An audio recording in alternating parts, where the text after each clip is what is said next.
रामचंद्र गुण पर नहीं लागा, रामचंद्र गुण पर नहीं लागा, रामचंद्र गुण पर नहीं लागा, रामचंद्र गुण पर नहीं लागा, सुनते ही सीता कर दुख भागा, सुनते ही सीता कर दुख भागा, लागी सुने श्रवण मन लाई, लागी सुने श्रवण मन लाई, आद्यों ते सब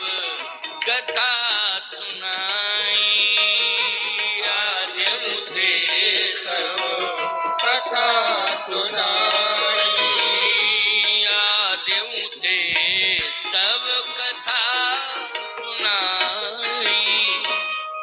अच्छा बोलो, सीता जी का दुख किसने दूर किया? सीता जी के पास संपूर्ण रिद्धियां सिद्धियां हैं। बोलो, ये रिद्धियां सिद्धियां सीता जी ने हनुमान जी को दी कि नहीं दी? लेकिन वो सीता अपने साथ में रिद्धियां सिद्धियां लेकर के गई, लेकिन फिर भी रोई, परेशान हुई, कष्ट मिला। बोलो, मिला कि नहीं मिला? लेकिन सीता जी का कष्ट किसने दूर किया? जब हनुमान जी ने कथा सुनाई, राम कथा, सुनते ही सीता कर दुख भागा, भागा। इसलिए माताओं, मन लगा के कथा सुना करो, और कथा सुन के कथा पर चला भी करो। ये बात मैं इसलिए कह रहा हूं क्योंकि भगवती सीता का दुख अगर दूर हुआ है तो राम की कथा सुनने से दूर हुआ है। किसकी कथा सुनने से दूर हुआ? प्रभु राम की कथा सुनने से दूर हुआ है। इसलिए अगर दुख दूर करना है तो चाहे शंकर जी हो, चाहे गणेश जी हो, चाहे दुर्गा जी हो, चाहे कालिका हो, चाहे वह और भी देवी देवता हो, क्योंकि नाम बहुत हैं। ये सभी देवी देवता जितने भी हैं एक ही बात कहेंगे कि जब तक तुम कथा नहीं सुनोगे और कथा के अनुसार नहीं चलोगे तब तक परेशान ही रहोगे, परेशान रहोगे। तुम्हारे दुख को, परेशानी को कोई दूर नहीं कर पाएगा। ये प्रमाण मैं दे रहा हूं। रामचंद्र गुण वरने लागा, सुनते सीता कर दुख भागा। 11.5 साल भगवान राम सीता जी के साथ चित्रकूट में रहे। बड़े दुखी थे भगवान, क्योंकि जैसे ही अयोध्या छोड़ के आए तो समाचार मिल गया चित्रकूट में कि पिताश्री का निधन हो गया। अब बताओ भाई, अयोध्या छोड़ी और चर्चा ये सुनने को मिली कि आपने अयोध्या छोड़ी, आपके वियोग में आपके पिताजी ने प्राण त्याग दिए। बोलो भाई, ये चर्चा सुनकर के दुख होगा कि नहीं होगा? क्योंकि बदनामी मिल रही है। अगर राम जी लोग कहने लगे घर नहीं छोड़ते प्रभु राम तो दशरथ जी के प्राण नहीं जाते, लेकिन छोड़ के चले आए तो तड़प तड़प करके हा राम हा राम हा राम हा राम हा राम कह करके प्राण त्याग दिए। हा राम हा राम हा राम। आपको एक बात बता दें, राम राम तो हम सब कहते हैं, लेकिन चूंकि दशरथ जी महाराज के पुत्र हैं राम, बोलो है कि नहीं? जैसे तुम्हारा बेटा, उसका नाम राम ना हो, श्याम ना हो, उसका नाम, अब क्या नाम बता दें? आजकल तो बड़े विचित्र नाम रखे जाते हैं, है ना? अगर तुम्हारा बेटा यदि किसी की कोई नाम ले और कोई अन्यथा ना ले ले तो मैं कह ही देता हूं, तो कोई बात नहीं। अगर तुमने अपने बेटे का नाम मान लीजिए भानु रख दिया, भानु प्रकाश, ठीक है ना। अच्छा भानु, अब वो चला जाए बंबई और वो ये कहे कि हम बंबई से 14 साल बाद लौटेंगे, तब तक आएंगे नहीं, और तुम मेरे पास बंबई मत आना और मैं आऊंगा 14 साल बाद, और बाप कहीं गांव में भानु भानु भानु भानु भानु भानु कह के मर जाए तो बोलो पूरा क्षेत्र गांव यही कहेगा ये भानु की देन है कि आज बाप भानु भानु कह के चला गया। अगर ये भानु नहीं जाता बंबई और ये इतने साल बाद लौटने की बात नहीं कहता तो बाप मरता नहीं, लेकिन बाप मरा है तो भानु भानु भानु भानु कह करके मरा, मतलब बेटे का नाम ले ले करके मरा। दशरथ जी किसका नाम लेके मरे, जल्दी बोलो। राम राम। अच्छा, इसके पहले एक बात दशरथ जी ने और कही, राम चले बन ये प्राण न जाही,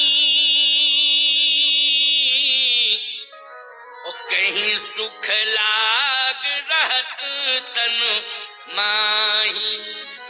राम तुम जा रहे हो बन, मेरे प्राण क्यों नहीं जा रहे हैं? ए प्राण, कौन सा सुख भोगने के लिए आज तुम मेरे अंदर हो? निकल जाओ निकल जाओ निकल जाओ, क्योंकि मैं राम के बिना नहीं रह सकता हूं। और जब राम जी का ये समाचार सुमंत जी ने सुना दिया कि लौटे नहीं हैं, तो बोलो भाई उसी समय दशरथ जी ने प्राण त्यागे जब सुमंत जी लौट करके आए। सुमंत जी ने कहा नहीं लौटे। दशरथ जी ने कहा तो मैं मर रहा हूं, राम राम राम राम राम राम कह के प्राण त्याग दिए। भगवान ने कहा कि इसका मतलब है कि कुछ लोग ऐसी चर्चा कर रहे हैं कि राम के जाने से प्राण चले गए। तो राम जी ने कहा कि अब मैं क्या करूं, मेरे पिता ने तो प्राण त्याग ही दिए। अब बड़े बेचैन हैं भगवान राम, बेचैनी बढ़ती जा रही है। महात्मा आ रहे हैं तो राम जी एक ही बात कह रहे हैं कि हमारी बेचैनी कैसे दूर होगी, ये उपाय बताओ महात्माओं से। ये जो पिता के मरने का कष्ट है, ये कष्ट कैसे दूर होगा, महात्माओं से पूछ रहे हैं कि आप बताइए। महात्माओं ने कहा एक ही उपाय है कि कथा सुन लो। क्या सुन लो? कथा सुन लो, दुख दूर हो जाएगा। अच्छा एक बात बताओ, तुम्हारे परिवार में कोई मरता है तो मरने के बाद कथा होती है कि नहीं? किसकी? गरुड़ पुराण की कथा। बोलो किसकी कथा होती है? अच्छा छत्तीसगढ़ में होती है गरुड़ पुराण की कथा कि नहीं? मैं गलत तो नहीं कह रहा हूं? भागवत की नहीं होगी, रामायण की नहीं होगी और पुराण नहीं, लेकिन कथा होती है ना, उसका नाम क्या है? गरुड़ पुराण। अच्छा ये गरुड़ पुराण क्यों? दोनों का कष्ट दूर हो जाए, जो चला गया है उसका भी कष्ट दूर हो जाए और जिस परिवार से गया उस परिवार का भी कष्ट दूर हो जाए। बोलो इसके लिए क्या उपाय बताया है सनातन में? कथा। बस अंतर इतना है कि उस समय राम कथा भागवत कथा नहीं होती है, उस समय गरुड़ पुराण की कथा होती है। लेकिन होती है कि नहीं होती है? अच्छा अगर ये छत्तीसगढ़ में परंपरा है तो जरा हाथ उठा करके बताओ कि महाराज जी हाँ ये सत्य है, गरुड़ पुराण की कथा होती है। हाँ हाथ तो उठ गए, नहीं तो हम ये समझे कि लोग कहें कि महाराज क्या बोल रहे हैं, आज पता नहीं क्या बोलना शुरू कर दिया। लेकिन सही बात है, गरुड़ पुराण की कथा होती है। महात्माओं से भगवान राम कह रहे हैं कि पिताजी के मरण का समाचार जब से मैंने सुना है नींद नहीं आ रही है, मुझे बड़ा कष्ट है। महात्माओं आप पधार रहे हो तो मैं एक ही प्रार्थना कर रहा हूं कि मेरा कष्ट दूर हो, ऐसा कोई उपाय बताओ। महात्माओं ने कहा ऐसा एक ही उपाय है और कोई उपाय नहीं है, जबकि चित्रकूट के जंगल में इतनी औषधियां हैं कि कोई महात्मा औषधि ला करके दवा लाके दे देता, कह देता राम इसको पाओ और प्रेम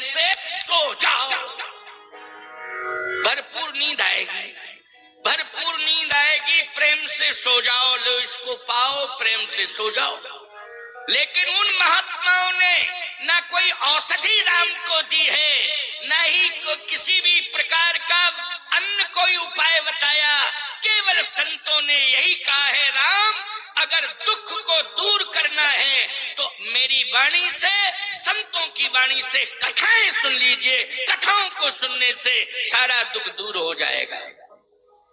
मैं नहीं कह रहा हूं, रामायण का ये दोहा बोल रहा है। दोहा बोले तहां बैठ आवत देख मुदित मुनि वृंदा,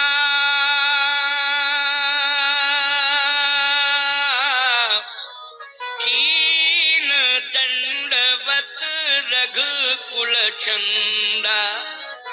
कीन दंडवत, भगवान ने महात्माओं को प्रणाम किया और बिठाला, कहा बैठो, दुख दूर करो। महात्माओं ने कहा कथा सुनो, कथा सुनो, दुख दूर हो जाएगा। तहां बैठ मुनिगण सहित, तहां बैठ मुनिगण सहित, नित्य सिय राम सुजान। और सुनहि कथा इतिहास सब, आगम निगम पुराण। क्यों भाई, ये दोहा प्रमाण है कि नहीं? वैसे मैं अपने मन से कोई बात नहीं कह रहा हूँ। यदि शब्दों में बहला दूं अलग बात है, लेकिन मैं कोई शब्दों में आपको नहीं बहला रहा हूँ। मैं छंद सोरठा दोहे का प्रमाण दे करके पुष्टि कर रहा हूँ। आवत देख मुदित मुनि वृंदा, कीन दंडवत रघुकुल चंदा। तहां बैठ मुनिगण सहित, नित्य सिय राम सुजान। और सुनहि कथा इतिहास सब, आगम निगम पुराण। भगवान ने ऋषि मुनि महात्माओं से कथाएं सुनी। कथा सुन करके क्या हुआ? दुख दूर हो गया। तो राम जी का दुख किसने दूर किया? कथा ने। और सीता जी का दुख किसने दूर किया? कथा ने। तो बोलो तुम्हारा दुख दूर कौन करेगी? भगवान की कथा। इसलिए कथा सुन लेना। तो बिल्कुल ये मैंने लाखों की बात, लाखों प्रमाणों की पुष्टि के साथ मैंने ये बात कही है आपको। इसलिए इस भाव को पूरी तरह से हृदयस्थ कर लेना, मनन करना। जब भी कहीं सत्संग हो, चाहे जितने व्यस्त रहो, व्यस्तता को छोड़ करके सत्संग में पहुंच जाना। जहां भी यज्ञ हो, यज्ञ में पहुंच जाना प्यारे। यज्ञ की परिक्रमा करके संत वाणी से सत्संग श्रवण कर लेना। कोई दुख नहीं रहेगा जीवन में, सारे दुख दूर हो जाएंगे। ये बिल्कुल प्रमाण है। अब आगे चित्रकूट के आगे का प्रमाण आपको थोड़ा सा आगे पढ़ रहे हैं, क्योंकि आज मैं यही बता रहा हूं कथा की क्या महिमा है, कथा सुनने से क्या लाभ है। जैसे भगवान ने 11.5 साल तक महात्माओं से कथाएं सुनी, तो भगवान को आत्म परितोष मिला, भगवान को सुख शांति का अनुभव हुआ। यद्यपि ब्रह्म है, भगवान है, कथा उन्हीं की है, लेकिन नर लीला कर रहे हैं। क्या कर रहे हैं? नर लीला कर रहे हैं। और तुम्हें शिक्षा दे रहे हैं भगवान, क्या कि कथा नहीं सुनोगे और कथा पर चलोगे नहीं तो तुम्हें सुख शांति मिलने वाली नहीं है।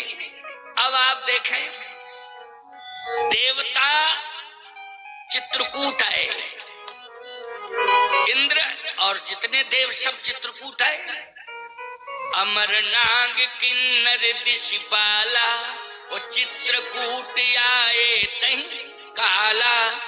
सभी देवी देवता उतर के आ गए, स्वर्ग से सब देवता उतर के आ गए चित्रकूट में। चित्रकूट क्या बन गया है? बोले चित्रकूट जो है बैकुंठ भी है, स्वर्ग भी है, बैकुंठ भी है, और चित्रकूट धाम अयोध्या भी बन गया है। क्योंकि अवध तहं जहाँ राम निवासु, राम जी के रहने से चित्रकूट अयोध्या बन गया है। देवताओं के आने से स्वर्ग बन गया है। और भगवान स्वयं निर्गुण निराकार ब्रह्म सगुण साकार बन के आया तो चित्रकूट वैकुंठ भी बन गया है। अब तो चित्रकूट में सब कुछ है, लेकिन एक घटना घट गई चित्रकूट में। क्या घटना घटी? भगवान ने एक रास किया है चित्रकूट में, कामदगिर में किया है। ये जो कामदगिर पर्वत आप देखते हो ना, आपको पहाड़ लगता है, लेकिन इसमें 4 दरवाजे हैं, प्रवेश द्वार हैं 4। ये 4 द्वार उसी जगह पर होता है जहां अंदर भवन होता है, तब द्वार होता है। अच्छा, पहाड़ों में दरवाजे होते हैं कहीं? जल्दी बताओ जरा, पहाड़ों में दरवाजे होते हैं क्या?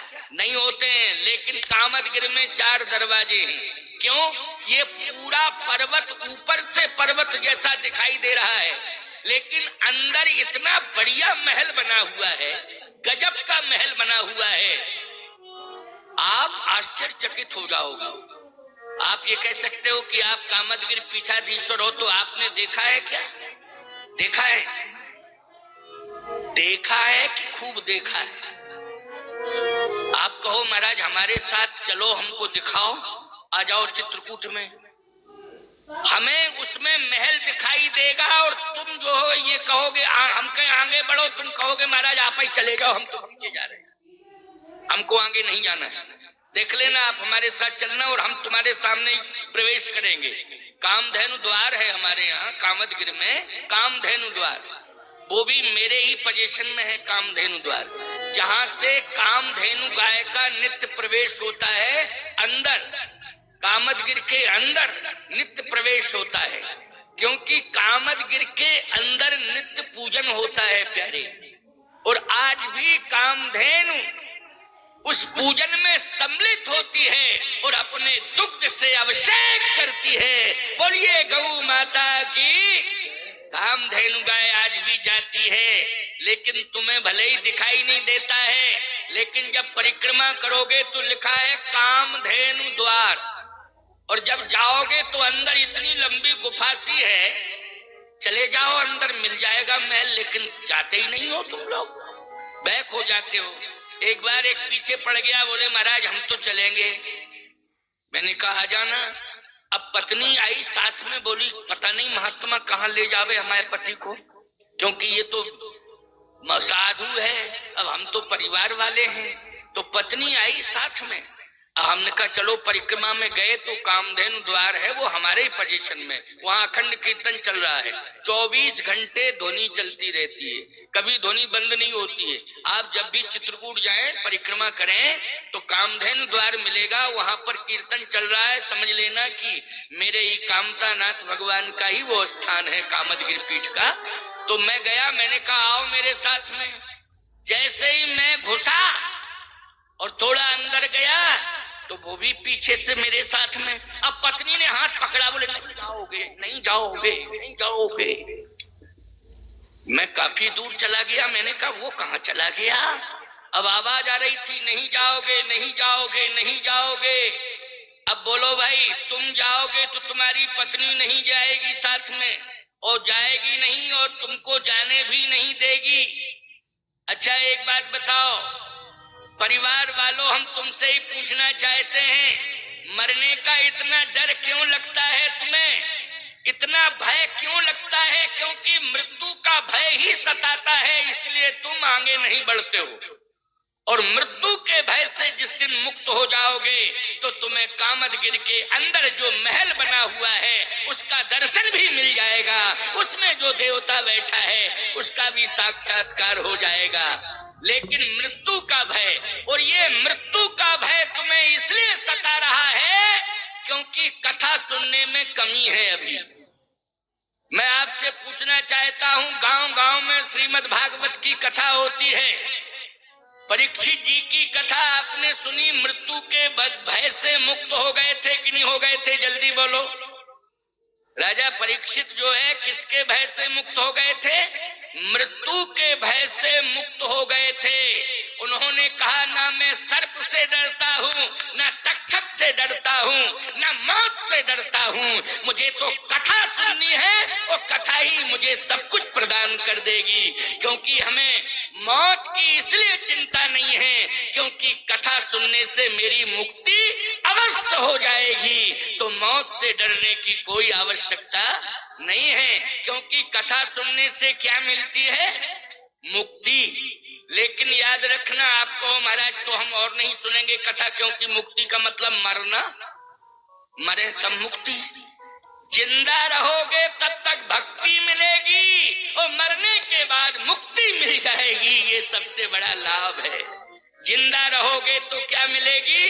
भक्ति, और मरने के बाद मुक्ति। ये ऐसी कथा सुना रहा हूं मैं आपको, इसलिए हमेशा संकल्पित होकर के कथा में आओ और कथा को ध्यान से सुनो और कथा सुन के कथा पर चलने की कोशिश करो। समझ रहे हो कि नहीं? इसलिए कथा की अपनी मर्यादा होती है। तो मैं चर्चा कर रहा था कि वहां कामदगिरि के अंदर बहुत बढ़िया महल बना हुआ है, इसलिए 4 प्रवेश द्वार हैं। उन द्वारों से प्रवेश करके अंदर जाया जा सकता है। ये क्यों बनाया गया महल? प्रभु श्री राम जब गए तो प्रभु श्री राम की माया ने उस महल का निर्माण कर दिया। किसने? प्रभु की माया ने। देखो भाई, अगर बाहर निर्माण तो अंदर क्यों निर्माण किया माया ने? बाहर क्यों नहीं किया? बाहर निर्माण होता तो विरोध हो जाता। कैसा वनवास है बोलो? बढ़िया आलीशान हवेली में रह रहे हैं सीताराम, काहे का वनवास? लेकिन अंदर है, केवल लीला के लिए जाते हैं, बाकी निकल के बाहर पर्वत पर बैठ जाते हैं सीताराम जी। वहां ब्रह्मा, विष्णु, महेश, इंद्र आदि आदि देवता ये सभी आते हैं। 99 रास हुए हैं। पद्म पुराण के कौशल खंड में वर्णन आता है कि 99 रास भगवान ने चित्रकूट में किए हैं कामदगिरि के अंदर। अब 100वां महारास जो ब्रजभूमि में हुआ वो भी चित्रकूट में ही होने वाला था, लेकिन वो एक महारास नहीं हो पाया, केवल 99 रास हुए हैं। महारास पूर्ण करने के बाद ही भगवान को चित्रकूट से जाना था, लेकिन वो एक महारास नहीं हो पाया। क्यों नहीं हो पाया? जरा सुन लो, बड़ी अद्भुत बात है, बहुत सुंदर बात है, महत्वपूर्ण। रास लीला होती है, रास होता है तो श्रृंगार होता है कि नहीं होता है? जल्दी बोलो, होता है श्रृंगार कि नहीं होता है? अद्भुत श्रृंगार होता है। भगवान राम जो है सीता जी का नित्य श्रृंगार करते थे, और कहाँ करते थे जानते हो? गोस्वामी जी कहते हैं स्फटिक शिला पर बैठा करके मंदाकिनी के किनारे श्रृंगार करते थे। बोले एक बार चुन, एक बार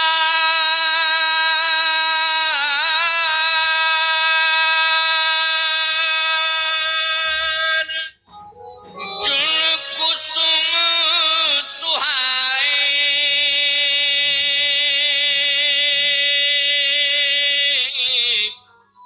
और निज कर भूषण राम बनाए। निज कर भूषण राम बनाए। अच्छा बोलो भाई, ये श्रृंगार है कि नहीं? जल्दी बोलो, है श्रृंगार।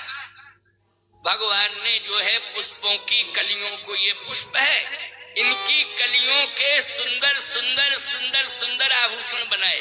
कलियों के, पुष्पों की कलियों के। आप कहो पुष्पों की कलियों के क्यों बनाए? सुंदर सुंदर स्वर्ण हार अयोध्या से, जनकपुर से, कहीं से भी आ सकते थे, लेकिन पुष्पों के हार। सावधानी से मेरी बात को सुनना। सोने के हार, मणियों से जड़े हुए, याद रखना वो कीमती हो सकते हैं लेकिन सुगंध नहीं दे सकते। वो बोलो, दे सकते हैं क्या सुगंध? जल्दी बोलो, सुगंध दे सकते हैं? नहीं दे सकते हैं। क्यों? सोना कहता है हम किसी से कम नहीं, तो मोती कहता है हम तुमसे कम मणि कहती है हम तुमसे कम नहीं। क्यों भाई, जहां झगड़ा आपस में तनाव टेंशन झगड़ा रहेगा वहां दुर्गंध आएगी कि सुगंध? जल्दी बोलो बोलो। वहां झगड़ा विवाद में तो, और यही तो होता है, बोलो होता है कि नहीं होता है? ज्यादातर क्या बतावें, अगर इनको तुमने सोने का हार नहीं बनवा के दिया तो नाराज, वो हार यदि चोरी चला जाए तो नाराज। क्या बतावें आपको हम, इतनी बड़ी विडंबना है, इतना सोने से प्रेम है, इतना प्रेम है। सावधान, सीता जैसा अगर सम्मान पाना चाहती हो, सीता जैसा अगर सम्मान पाना चाहती हो तो परिस्थिति के साथ समझौता करना सीखो। और जिस दिन तुम परिस्थिति के साथ समझौता कर लोगी उस दिन तुम्हारे जीवन में पुष्पों का हार सोने के हार से भी ज्यादा महत्वपूर्ण सिद्ध हो जाएगा। महत्वपूर्ण सिद्ध हो जाएगा कि नहीं, यही पुष्पों का हार बहुत सुंदर है, क्योंकि परिस्थिति अभी सोने के हार के लिए अलाउ नहीं कर रही है, इसलिए ये पुष्पों का हार ही बहुत अच्छा है, ये बहुत सुंदर है। सीता जी ने मुस्कुरा करके उन आभूषणों को देखा है। भगवान राम ने कहा सीता रासलीला कर रहा हूं, और रासलीला में श्रृंगार की जरूरत है, और श्रृंगार में